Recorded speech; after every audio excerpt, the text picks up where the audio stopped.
Kalau kemarin wartawan bertanya kepada Bapak Joko Widodo, ada nggak niat untuk membeli Partai Nasdem? Surya Paloh bukan nawarinya sama Bapak Jokowi. Dia nawarinya ke Bapak Prabowo. Kadang-kadang memang wartawan ini rada nakal ini. Kayak nawarin kerupuk aja. Bapak mau beli? Ditanyanya sama Bapak Joko Widodo, ada rencana nggak? Kalau dijual ada nggak Pak mau beli? Partai Nasdem ikut tawar-tawarnya. Datanglah Bapak Joko Widodo. Ya dari mana uang saya? Sedangkan Bapak Joko Widodo aja yang ditawar gitu ketawa. Apalagi mendengarkannya. Makanya Surya Paloh pergi ke orang yang tepat. Kalau nyari pembeli, cari pembeli yang berduit. Bapak Joko Widodo, kata si Surya, kata kelompoknya Surya, dia punya 11 triliun. Itu kan cuman isapan jempol doang itu. Makanya, kalau ke rumah Bapak Prabowo udah paling bagus itu. Tapi bahasanya bukan menjual ya. Dengar kabar katanya Bapak Surya Paloh menjumpai Bapak Prabowo, katanya mana tahu ada kemungkinan untuk menggabungkan Partai Nasdem dengan Partai Gerindra. Seputus asa itu kah? Sebangkrut itu kah? Nggak ada lagi harapan kah? Kenapa? Bangkrut Bapak gara-gara mencalonkan Anies Baswedan kemarin. Bangkrut Pak. Makanya Pak, mencalonkan orang jangan cuma lihat elektabilitas, lihat juga isi tas. Lihat itu Bapak Prabowo, elektabilitas didapat dari Mas Gibran, nah dari Bapak Prabowo isi tas. Jadi gampang dia ngeluarin duit gitu loh. Ini Bapak mencari orang yang gak ada duit. Cuman model elektabilitas. Oppo Parpela pun bisa kalau gitu. Lain kali Pak, ya lihat isi tas. Paling gak sedikit. Ini sama sekali gak ada kan? Nah sekarang kita mentebak-tebakan dulu. Kita mentebak-tebakan. Ini bukan bicara koalisi ya. Apakah akan mungkin terjadi penggabungan Partai Gerindra dengan Partai Nasdem? Sehingga namanya menjadi Nasional Indonesia Raya? Apakah Partai Gerindra ingin mempertaruhkan nama besarnya hanya untuk Partai Nasdem?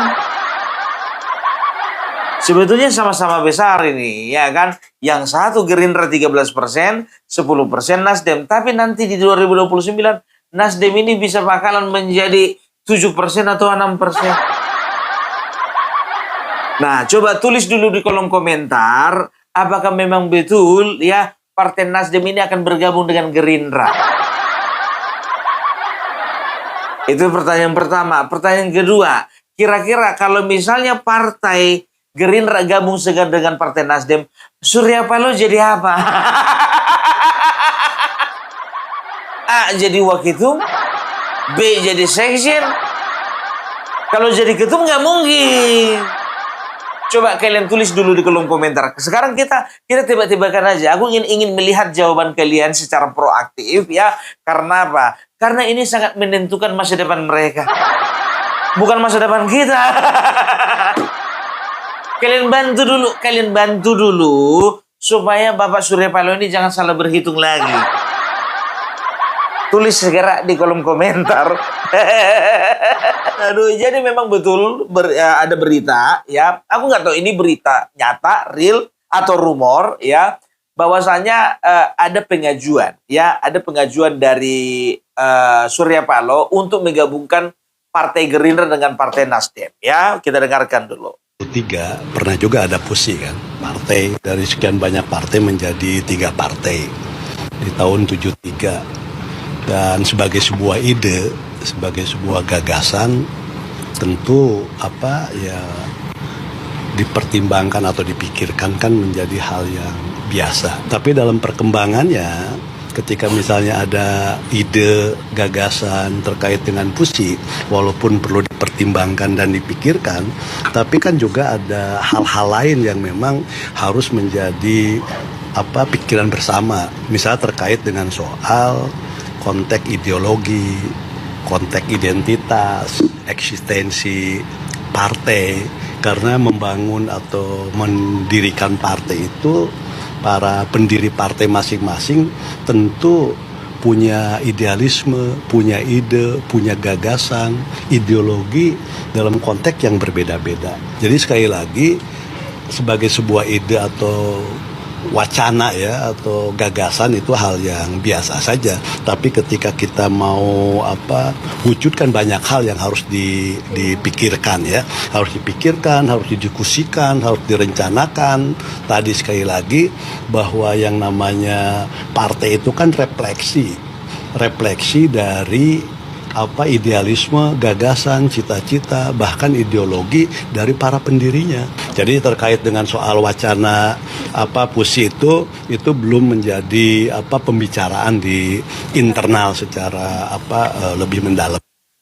Oh, belum menjadi pembicaraan yang mendalam. Tapi pembicaraan yang agak-agak dangkal udah kan, Pak?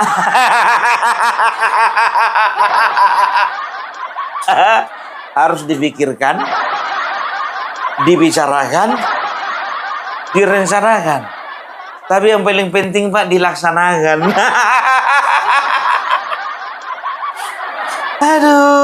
Aduh ya. Jadi jujur aja ku bilang ya, apakah ini menjadi bentuk dari putus asa, kurang tahu ya. Apakah ini menjadi bentuk daripada penyerahan diri, kurang tahu. Apakah ini menjadi bentuk dari sebuah ketakutan? Mungkin saja.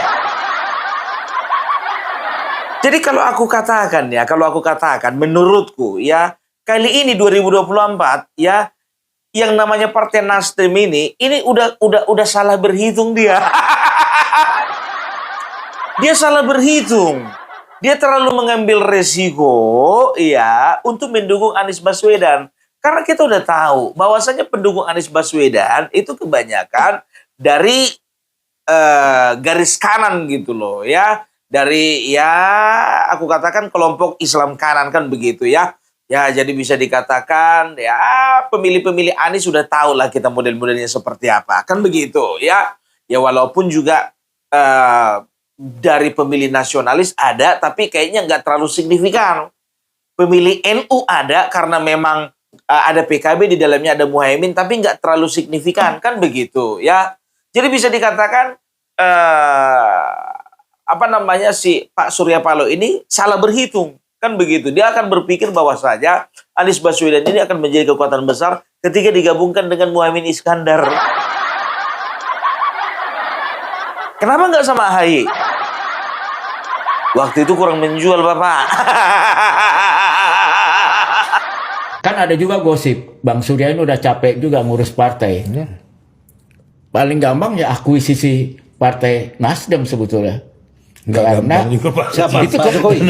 Iya, Pak Jokowi. Sebenarnya itu kemungkinannya kan ini gosip nih bahwa Partai Nasdem itu bisa di inilah, karena Bang Surya kelihatannya ada gosip belum tentu benar. Bang Surya udah merasa udah bosen lah mainan ini gitu.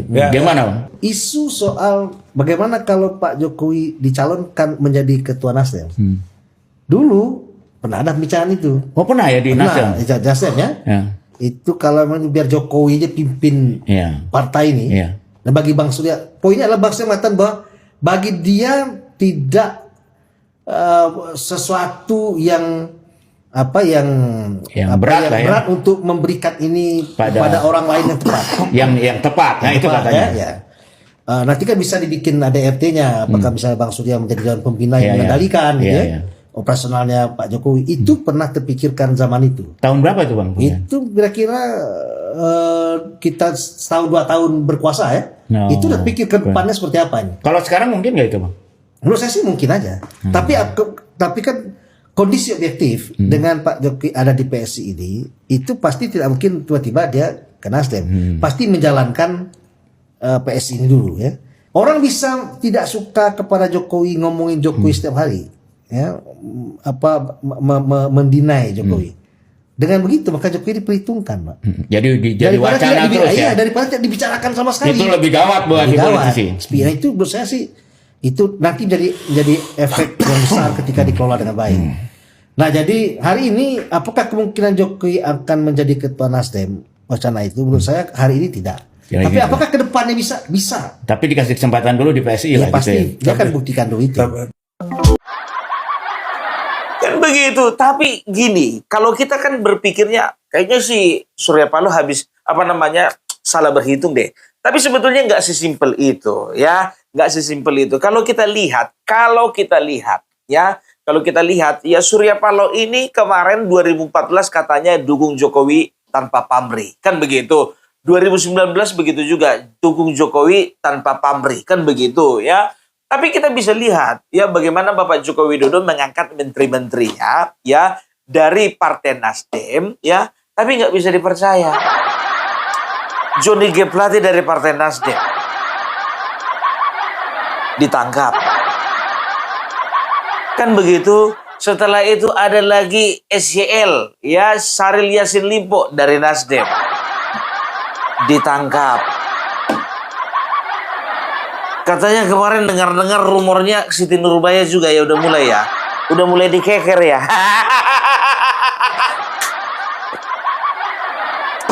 Dan kerugian negara yang disebabkan oleh elit Nasdem ini bukan kerugian kecil. Gitu dia. Nah, mungkin pada saat itu ya Surya Paloh melihat kalau misalnya aku tidak menjadi penguasa ya, maka kebusukan yang dilakukan oleh kaderku, aku nggak bilang partai ya, yang dilakukan oleh kaderku ini akan terbongkar. Dia punya ketakutan seperti itu. Makanya ya dia harus menjadi presiden maker gitu loh ya. Oh, dia lihat nih siapa yang paling kuat. Kalau Prabowo nggak mungkin, dia punya partai sendiri. Kan begitu. Dan telunjuk Bapak Joko Widodo juga sudah mengarah kepada Bapak Prabowo. Iya kan? Nah, kalau misalnya bersama dengan Ganjar nggak bisa. Karena apa? Sudah pasti PDIP akan pilih Ganjar menjadi calon presiden. Nah, dia akan menjadi cuma calon wakil presiden, kan begitu. Kalaupun dia mengusung Anies Baswedan. Nah, jalan satu-satunya, ya dia harus gambling. Ya, Anies Baswedan harus dijadikan menjadi calon presiden. Kan begitu. Karena apa? Ketika Anies Baswedan menjadi presiden, ya, dan itu didanai sepenuhnya. Dominan ya, kebanyakan didanai, mayoritas didanai oleh Surya Paloh. Maka dia akan setir. Nis kanan dia. Nis putar kiri dia. Nis balik kanan dia. Keputusan kebijakan pasti akan menjadi ya hak prerogatif daripada seorang presiden, kan begitu. Apalagi dalam menentukan menterinya. Yakin aku, orang-orang Surya Paloh pasti akan akan berada di pos-pos yang penting, kan begitu ya. Kalaupun ada tokoh-tokoh lain, ya itu nantilah urusan belakang. Yang penting aman dulu, kan begitu. Nah, jadi menurutku seperti itu. Nah, sekarang dia sudah kalah bertempur. Nah, langkah pengamanan, nah ini dia. Langkah pengamanan, mau nggak mau, ya, si Surya Paloh ini mau nggak mau harus menyerahkan diri total kepada Bapak Prabowo. Karena apa? Dia bisa lihat 2029 Bapak Prabowo akan menjadi calon terkuat untuk menjadi presiden Republik Indonesia. Dia bisa lihat itu. Kan begitu. Nah, dia kan nggak mau bangkrut kedua kalinya. Yakinlah, ku bilang sama kalian, tidak akan mau lagi yang namanya Surya Paloh mengusung Anies Baswedan. Bukan cuman habis-habisan. Itu dia. Karena apa? Ya, kalian tahu nggak pengeluaran untuk sekali kampanye dalam satu putaran pilpres itu triliunan itu. Kalian kira gampang memulangkan duit 1 triliun? Harus korek dulu dari sana, korek dari sini, korek dari sana, korek dari sini. Itu pun nggak cukup. Berapa anggota dewan contohnya kan? Ya kan segini. Nggak cukup juga itu. Secara perolehan suara, memang Nasdem ya di parlemen memang bertambah. Kan begitu. Tapi secara hitung-hitungan masa depan, ini kau perhatikan ini Surya Paloh ini sudah mulai berhitung ini. Dia nggak mau salah berhitung lagi. Karena apa? Kalau memang dia memaksakan diri ya untuk berada di luar pemerintahan, dia akan hancur. Ini menurutku. Karena terbukti 2014 dia di dalam pemerintahan, 2019 dia dalam pemerintahan. Sejahtera kan? Sejahtera. 2024 dia bertarung dengan pemerintahan. Akhirnya apa? Bankrupt. Apa yang bisa ditagih dari seorang Anies Baswedan? Gak mungkin lagi ditagih kan? Udah habis uang untuk kampanye.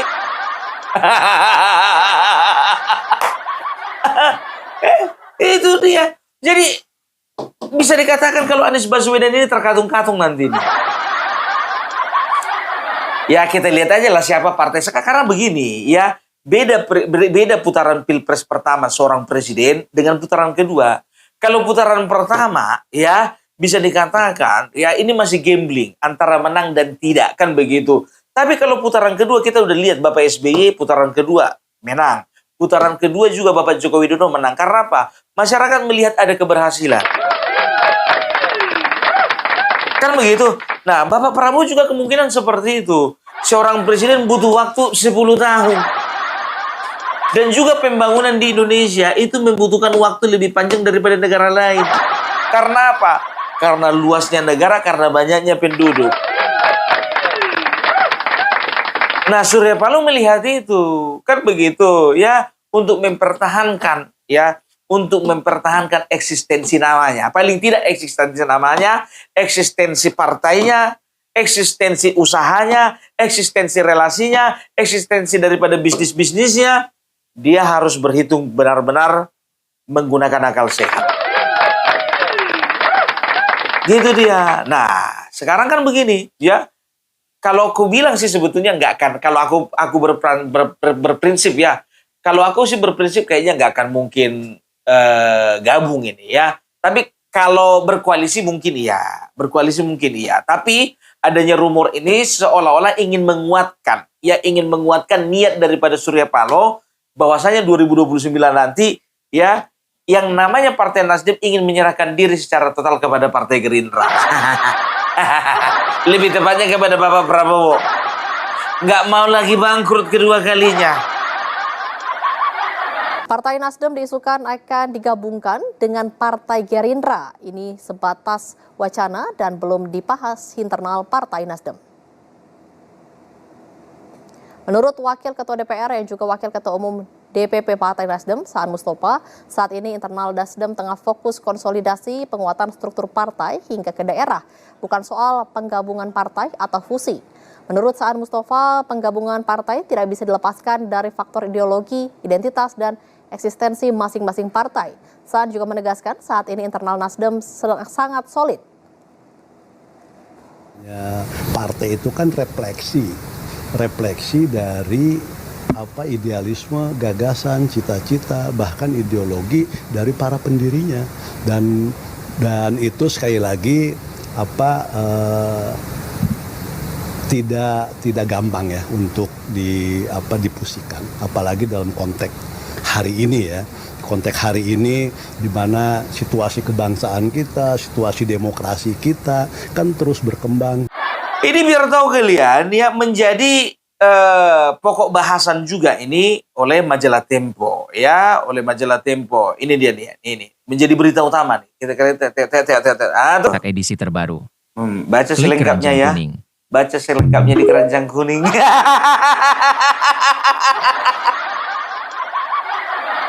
Jadi ini sudah menjadi pembicaraan pembicaraan yang betul-betul membutuhkan kematangan gitu loh ya. Jadi kalau orang-orang seperti kita yang nggak tahu apa-apa ini, ya ini akan menguap begitu saja gitu loh. Tapi Opung Parbelak nggak akan pernah mau membahas bahasan yang itu aja. Ijazah palsu aja. Opung Parbelak sekali-sekali bahas dong masalah Iran dan juga Israel. Dan juga Amerika Serikat. Aku malas membahas masalah itu. Bukannya bilang apa. Bangsa ini kan ada yang mendukung Israel, ada yang mendukung Iran. Ada yang mendukung Amerika, ada yang mendukung Iran. Aku nggak mau terpecah belah. Kita bahas yang ringan-ringan aja deh. Aduh. Bedol desa yang dilakukan oleh ex Nasdem ini jadi pembahasan lah di grup-grup internal mereka. Ya mereka pada bercanda, kapan nih kita dapat surat cinta dari Mata Ali Ajakan begitu ya. Akan ada sampai 20 anggota DPR dari Nasdem bakal pindah ke PSI. Beneran bedol desa lah ya. Bedol desa yang terjadi di Nasdem ini nggak terlepas dari kondisi internal partai juga. Di internal ini mereka melihat Surya Paloh ini condong menginginkan anaknya Prananda Paloh, betul, untuk menjadi suksesornya gitu. Sedangkan banyak yang merasa masih terlalu muda lah gitu ya. Ada juga dirasa belum siap gitu. Partai politik di Indonesia yang tidak bisa menjalankan fungsi dan perannya terhadap organisasi yang demokratis. Artinya apa? Partai politik ini masih terbelenggu dengan tokoh-tokoh. Ini bukan hanya Nasdem aja. Jadi itu kesimpulan dari mereka ya, mengatakan bahwasanya ya di Partai Nasdem itu akan ada 20 anggota DPR yang pindah ke PSI.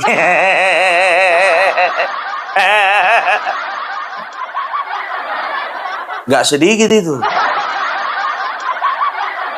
Banyak itu. Apakah Bapak Surya Paloh bisa menghalanginya? Tidak bisa.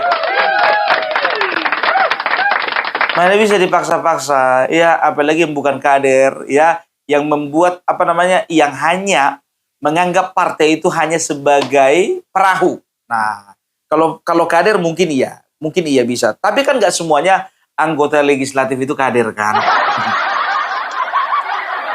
Iya. Ketua DPP PSI Bestari Barus ungkapkan, ada 15-20 orang kader Nasdem yang akan pindah ke PSI. Banyak sekali yang berpindah. Ya, contohnya salah satu kan saya. Ya, terus ada lagi yang masih aktif, Rusdi Masih. Ya.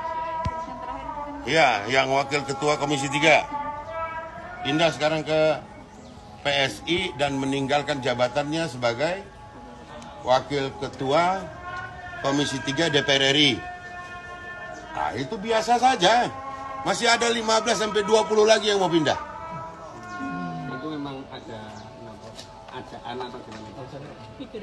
Begini, semenjak diketahuinya bahwa Pak Jokowi ini menjadi patron daripada PSI, maka itu sangat menggugah perasaan banyak pihak politisi untuk bisa bergabung bersama PSI ke depan karena adanya Pak Jokowi juga. Gitu. Dan bahkan mereka itu menyatakan diri siap untuk terjun langsung membentuk kepengurusan, membentuk kepengurusan sampai ke tingkat paling bawah. Mantap ini PSI, bukan kaleng-kaleng. Ya, jadi kalau kukatakan begini, ya ini putus asa oleh karena kesalahan berhitung kemarin. Baru yang kedua, ya Surya Paloh ini putus asa juga karena apa? Karena banyaknya elit daripada dia, ya elit daripada partainya yang memang betul-betul sudah pindah haluan, gitu loh, ya. Coba bayangkan kalian, sekelas Ahmad Ali, Rusdi Masih, Bestari Barus bisa pindah ke PSI, ya berarti hitung-hitungan mereka itu benar. Paling tidak lebih bagus hitung-hitungan mereka daripada hitung-hitungan Surya Paloh. Kalau bicara tentang masa depan ya, masa depan. Nah, ini kan para pengikutnya ini kan banyak ini. Kan begitu. Ada anak buahnya, ada relasinya, ada temannya, ada koleganya, kan begitu. Di dalam partai itu sendiri. Nah, ini kemungkinan akan loncat juga. Beberapa petinggi Nasdem itu pindah dari Nasdem ke PSI seperti Ahmad Ali menjadi ketua harian, lalu juga ada Bestari Barus, dia menjadi salah satu ketua DPP. Lalu dan belakangan itu yang terbaru adalah Rusdi Mase yang mana dia dulu sebagai anggota Komisi 3 ya. Tapi yang ditarik ini juga memang pentolan semua ya. Banyak nih mantan kepala daerah maupun kepala daerah yang aktif pindah dari Nasdem ke PSI. Begitu pindah ya, mereka itu pasti menjabat di daerah. Ada iming-imingnya lah ya. Sunaryanto ini dekat dengan Kaisang, ketua umum PSI gitu kan. Gajah. Lalu dia cerita tuh bahwa salah satu tugasnya adalah menarik atau mendekati politikus-politikus dari berbagai macam partai. Di antaranya adalah PKB, PDIP, dan Nasdem gitu. Ada juga Janet ya. Dia orang kepercayaannya Surya Paloh kan. Surya Paloh betul, dan dia juga sekarang ikut membantu Kaisang lah ya di Jawa Timur gitu.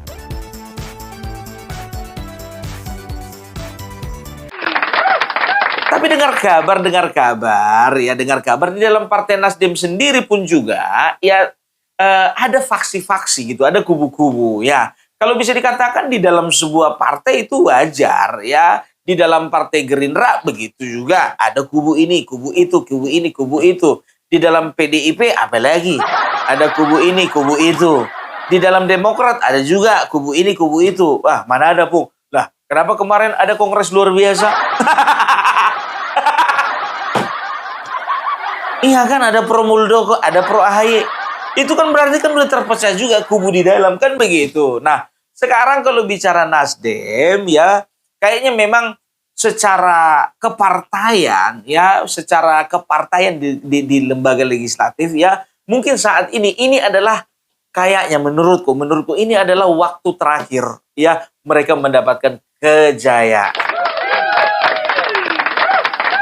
Menurutku ya, yakin kalian 2029 ini dia. Maaf aku tidak mendahului Tuhan. 2029 ya, Nasdem akan kekurangan kursi. Bukan kekurangan kursi, Pung. Berkurang kursinya. Akan berkurang kursinya di parlemen. Perhatikan kalian. Karena apa? Ya, karena pengaruh dari tokoh-tokoh ini. Apalagi gue bilang sama kalian, di timur, ya, wilayah Indonesia Timur, Sulawesi, sebagian Kalimantan, setelah itu NTT, Maluku, setelah itu Papua. Pokoknya itu kemarin itu bisa dikatakan berkibarnya bendera Nasdem itu memang nggak main-main.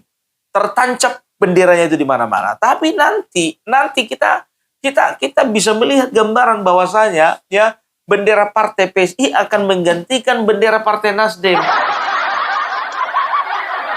Aku tidak berbicara karena aku orang PSI, aku bukan orang PSI. Udah aku bilang sama kalian, aku tidak anggota PSI, sampai sekarang aku tidak punya KTA PSI.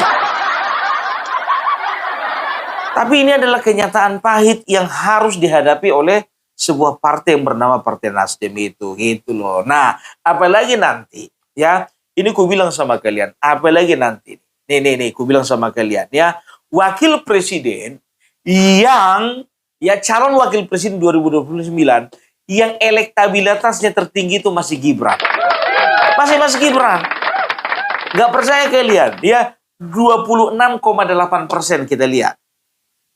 Untuk elektabilitas calon wakil presiden, sama, kita juga bertanya secara top of mind atau secara spontan kepada pemilih, kita bertanya siapa wakil presiden yang akan Bapak Ibu saudara pilih, tanpa menyebutkan nama secara langsung. Wakil Presiden Gibran ya, yang saat ini sedang menjabat di 26,8%, kemudian Deddy Mulyadi 8,9%, lalu Mahfud MD di 4,3%. Nah, di bawahnya ada AHY, ada nama-nama lain yang disorot di dalam pertanyaan top of mind wakil presiden ini. Elektabilitas calon presiden yang kita rekam dari data top of mind atau dari spontanitas pemilih ketika ditanya siapa calon presiden yang akan Bapak Ibu Saudara pilih? Responnya 32,9% itu adalah Prabowo Subianto. Ini pertanyaan top of mind ya, jadi kita tanya secara langsung tanpa menyebutkan nama-nama, secara spontan. 32,9% pemilih kita itu masih memilih Presiden Prabowo Subianto. Lalu ada Deddy Mulyadi di 13,5%, kemudian Anies Baswedan di 9,2%. Jadi ada 3. Deddy Mulyadi aja masih di atasnya Anies Baswedan.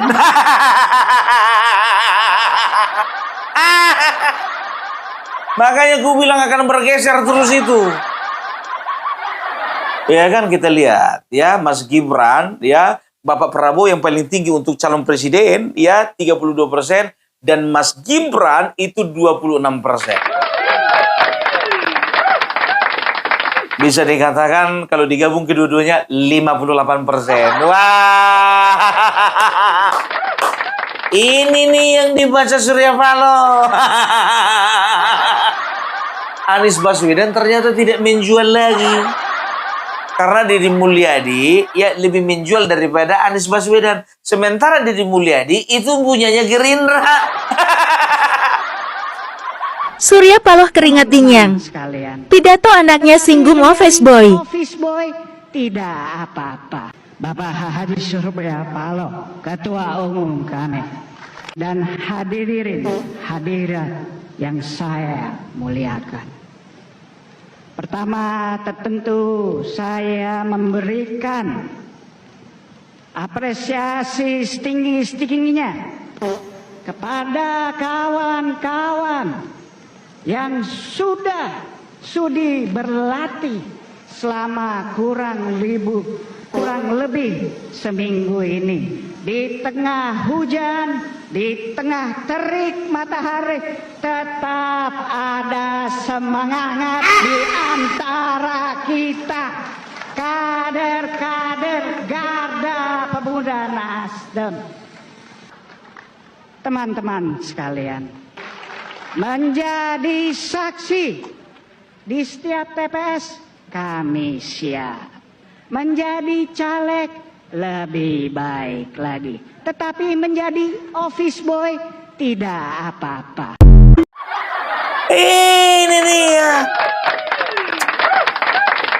Ya, jadi kita akan melihat bagaimana masa depannya Partai Nasdem ya. Itu dulu dari Opung Parbelak. Salam Parbelak, salam NKRI harga mati.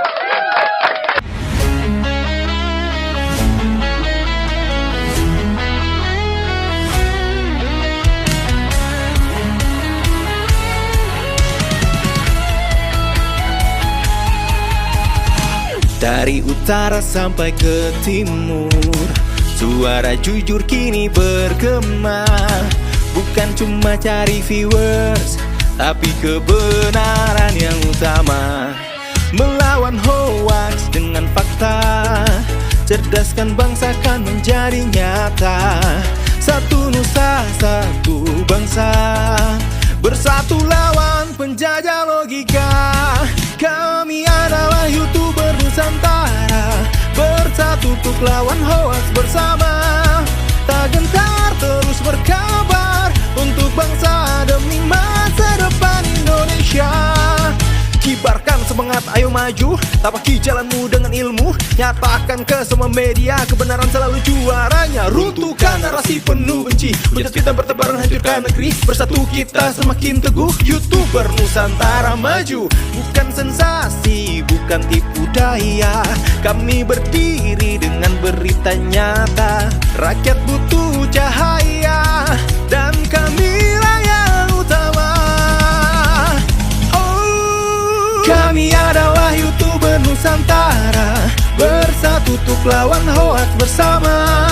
Tak gentar terus berkabar untuk bangsa demi masa depan Indonesia.